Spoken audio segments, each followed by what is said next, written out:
সবাইকে স্বাগতম।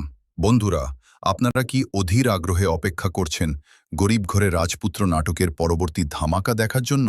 Prank king এন্টারটেইনমেন্টের এই মাস্টারপিসটি এখন এমন এক জায়গায় দাঁড়িয়ে আছে যেখানে প্রতিটি মুহূর্তেই নতুন কোনো রহস্য জন্ম নিচ্ছে। গত ২৫টি এপিসোড জুড়ে আমরা দেখেছি এক সাধারণ ছেলের রাজপুত্র হয়ে ওঠার সংগ্রাম আর ভালোবাসার লড়াই।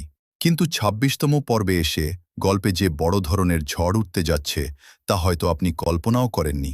আজকের ভিডিওতে আমরা এই নতুন পর্বের এমন কিছু দিক নিয়ে কথা বলবো যা আপনার উত্তেজনাকে দ্বিগুণ করে দেবে।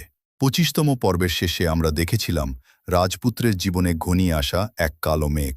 বৃষ্টির পরকীয়া প্রেম আর তার রহস্যময় আচরণ কি ২৬তম পর্বে এসে চূড়ান্ত রূপ নেবে? মিরাজ কি এবার সত্যিই বৃষ্টির আসল চেহারা সবার সামনে তুলে ধরবে? এই পর্বে মিরাজের চরিত্রের একটি শক্তিশালী বিবর্তন লক্ষ্য করা যাবে। মিরাজ কি শুধু আবেগ দিয়ে কাজ করবে নাকি তার বুদ্ধিমত্তা দিয়ে শত্রুদের চাল নস্যাৎ করে দেবে? অন্যদিকে অনন্যর সেই নীরব চাহনি আর তার নিঃস্বার্থ ভালোবাসা কি মিরাজের মনে নতুন কোনো আশার আলো জ্বালাবে? গল্পের এই ত্রিমুখী মোড় ২৬তম পর্বকে করেছে আরও বেশি ইমোশনাল। ২৬তম পর্বের সবচেয়ে বড় আকর্ষণ হল একটি গোপন চিঠির আবির্ভাব অথবা হঠাৎ আসা কোনো পুরনো শত্রু। যারা নাটকটি নিয়মিত দেখেন তারা জানেন এই সিরিজের পড়তে থাকে বিস্ময়। এই পর্বে আমরা দেখতে পাব এক বিশাল পারিবারিক সংঘাত যেখানে রাজপুত্রকে কোণঠাসা করার চেষ্টা করা হবে। কিন্তু রাজপুত্র কি এত সহজে দমে যাওয়ার পাত্র?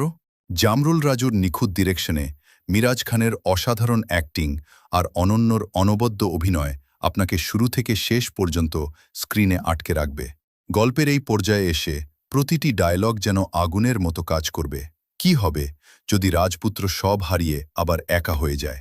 নাকি সে একাই রুখে দাঁড়াবে সব অন্যায়ের বিরুদ্ধে? বন্ধুরা, সব মিলিয়ে গরিব ঘরে রাজপুত্র এপিসোড